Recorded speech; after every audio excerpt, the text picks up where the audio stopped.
bajet untuk sektor pendidikan tinggi tidak adil dan membawa kesan buruk sebenar-benarnya kepada mahasiswa-mahasiswi. Saya teruskan dengan menjawab kenyataan yang dibuat oleh saudara di sebelah sana, bahwasanya universiti awam di Malaysia sudah cukup bersedia dengan menjana 12% pendapatan sendiri. Bagus. We are not denying that. You're good. 12% is very good.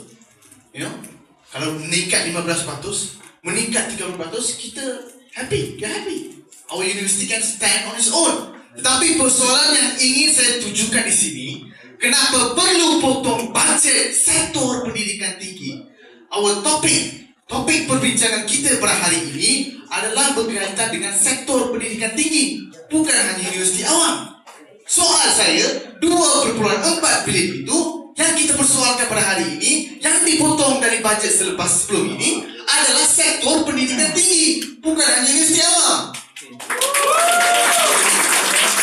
Saya ingin letakkan 3 hujah saudara-saudari sekalian. Hujah pertama saya adalah mengupayakan universiti awam tanpa perlu potongan bajet. Tunggu dulu, saya masuk hujah. Hujah pertama adalah berkaitan dengan mengupayakan universiti awam tanpa perlu potongan bajet. Saudara dan saudari sekalian, saya rujuk kepada ini Malaysian Education Blueprint. Saudara di sana menyentuh soal pembacaan, pengertian, pemahaman berkaitan dengan Education Blueprint. Saya baca topik 5, chapter 5, saya baca. Dan kita tengok paparan B14. Anda boleh rujuk B14 Malaysian Education Blueprint.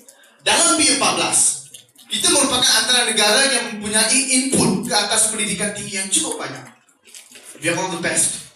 Tetapi output yang dikeluarkan oleh institusi-institusi awam dan juga swasta di dalam negara tidak mencapai taraf ataupun tidak setanding dengan input yang diberikan. Ini merupakan satu hakikat yang diterima oleh pihak kementerian sendiri, bahwasanya perlu reformasi, transformasi dari segi sistem institusi pendidikan itu sendiri. Soal yang kita ingin saya tujukan pada hari ini kita dipotong bajet 2.4 bilion. Dan saya mengucapkan bahwasannya sekiranya dalam keadaan institusi itu sendiri tidak betul, potongan bajet akan menyebabkan impak negatif ataupun impak regresi. Boleh rujuk dalam ini. Dan seterusnya, saya teruskan dengan hujah pertama saya, bahasanya mengupayakan universiti awam dan IPTA tanpa perlu potongan bajet. Saya baca kenyataan Datuk Seri Idris, Menteri Pengajian Tinggi, bahwasanya potongan bajet ini perlu untuk memastikan universiti awam berdaya saing.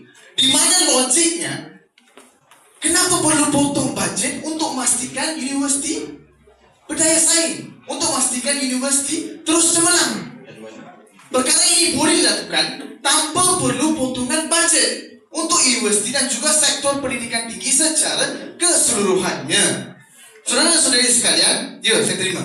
Cuba buktikan, jangan cakap negatif kesan itu sebagai. Daripada Fahmi Zainul, tunjukkan hari ini, kalau hari ini potong 24 bilion, mahasiswa makan nasi bujang je. Itu yang kesan baru tu terasa. Baru perdebatan ini adil. Apa soalan saudara sebenarnya? Sebenarnya soalan saudara apa?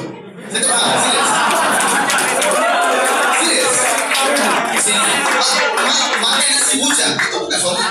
Maksud saya, anda kata penurani 24 bilion ni menjejaskan mahasiswa, menjejaskan universiti. Jejas kat mana? Saudara, itu yang sepatutnya diorang terangkan. Kalau hari ini jejas, maksudnya mahasiswa. Contoh saya kata, sebelum ni kita makan nasi bujang, besok jadi makan nasi dengan telur masin. Itu saya kata. Faham tak?